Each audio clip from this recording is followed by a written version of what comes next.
Okay guys, so I want to talk about talents now. Now the talent spec I have got is more of a raiding talent spec. It still will work really well for people who are starting out. So yeah, let's get started.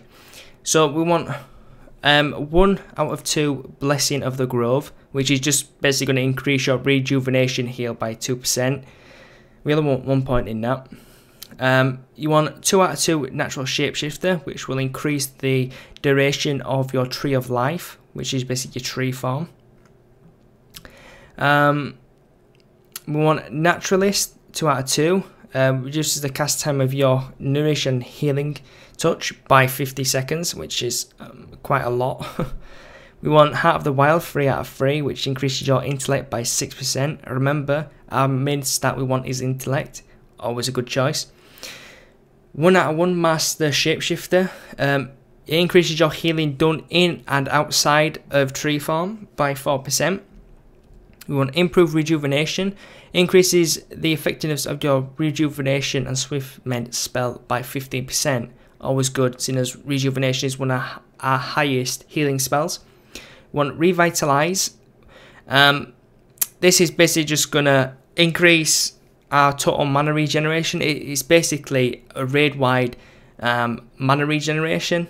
So this is what I was talking about before. If you've got this, then you need to just look at your spirit, see if you've got too much, too little, etc. We want 1 out of 1 Nature Swiftness, which is basically an instant cast. We want 2 out of 3 Nature's Bounty, which is basically just increasing the critical strike chance of our regrowth. Excuse me. We want Empowered Touch, which is basically going to increase the direct healing done by your healing spells like Healing Touch, Regrowth, and Nourish by 10%. It also leaves the life bloom on the target, so you definitely need to take this for your healing. It will help you out immensely. Now we want Malferon's Gift. God, I hate these pronunciations because I'm really bad at them. You want 2 out of 2 in this, and whenever you heal the target with Life Bloom spell, you have a 4% chance to cause Omni Clarity. Omni Clarity is basically a free heal. You want 3 out of 3 Fluorescence.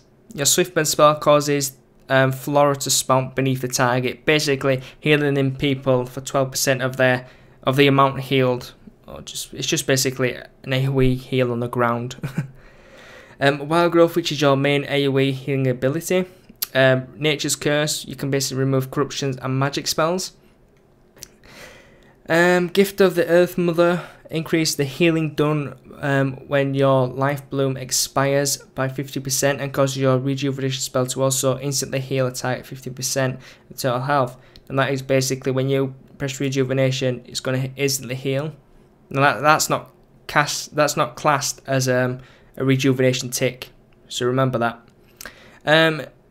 Swift Rejuvenation reduces the cooldown of your rejuvenation by 0.5 seconds, which is good because it's one of them abilities that you do use quite a lot. And then the big old 31 pointer in Restoration is the Tree of Life. Now I'm going to use Tree of Life because I didn't really mention it in the spells, but I'm pretty sure everyone knows what this does. You basically go into a tree farm, and Wild Growth affects 2 additional targets. Life Bloom, can be put on as many targets as you want. Regrowth is an instant cast. Now be careful with this, guys. Just because you're in tree farm doesn't mean you can spam Regrowth all the goddamn time. It will drain your mana like a bitch. Now the benefits of being in a tree farm is basically you're going to be healing 50% more. So only use it for that, or emergencies when people are about to die, when more than one person is about to die. Because I've seen druids that they're just popping into that and they spam regrowth thinking, yay, I'm healing, and then they look at the mana and boss is on like 75% HP and he's literally now. It's just a waste of a skill. So you make sure you use it wisely. Okay, moving back on to talents. Furor, it's going to increase your total mana by 15%. Now that is insane. So if I buff myself with Mark of the Wild, I've got 102k. Fiora gives you about 10k mana. This is definitely what you should get, definitely. So we're going to move into balance now, and you want Nature's Grace, which is the 15% haste. You want 3 out of 3 in that. It'll give you the haste buff when you use regrowth there, which is really decent. You want Nature's Majesty, which is going to increase your critical strike chance by 4%. This is why you don't need too much crit, because you get a lot of crit from this talent. And then you want 2 out of 3 points in Moon Glow, which basically reduces the mana cost of your healing spells by 6%. So yeah guys, that's pretty much talents. Okay guys, we're going to talk about glyphs now. So the first prime glyph you want to get is Life Bloom. Increases the critical effect chance of your Life Bloom by 10%, always good. Second one is Glyph of Rejuvenation.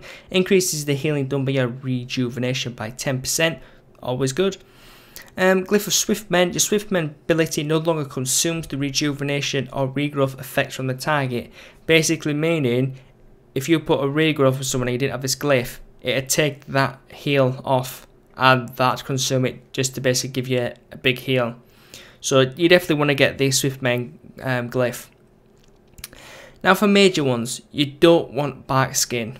Now the reason I have Bark Skin is because I used the PvP. Now let's go down here and I'll tell you which one you want to replace that with. You want Glyph of Healing Touch. It's going to reduce the cooldown of your Nature's Swiftness by 10 seconds every time you use Healing Touch. Definitely want to get that. Now the second one is Glyph of Rebirth. Basically bring the target back who you resurrect with 100% health or life. The third and final one you want to get is Wild Growth. Can affect one additional target. This is what I talked about before. The glyph is really useful. You really want to get it, especially in a raid environment. Now for the minor glyphs, you can really get whatever you want. They make no difference at all. I suppose the only good one would be the Unburdened Rebirth, which basically doesn't require reagent to resurrect someone, which is always nice. Save some gold. So that's really it guys. So in this section, it's just a dungeon that I've basically went in. It's a heroic, and I've just basically done the bosses. I'm basically showing you the bosses. I haven't been in my druid in months. When I did play my druid, it was a tank. So going resto it was quite difficult for me. As you can see, this dungeon, people were dropping quite low. I made quite a lot of mistakes, but we still pulled through. Now I find the druid the hardest healer to play. I don't know why, that's just me. I'm not most comfortable with druid. But you guys wanted the guide, so I thought I'd do it for you. Hopefully you guys have found the guide really useful. And I'm really glad that I could put the guide out for you guys. If you want to see something else, please leave it in the comments and I'll do my best to get that out to you guys. Yeah, so as I was saying, if you play a character, you're obviously going to gain that experience and you're going to do well in that character.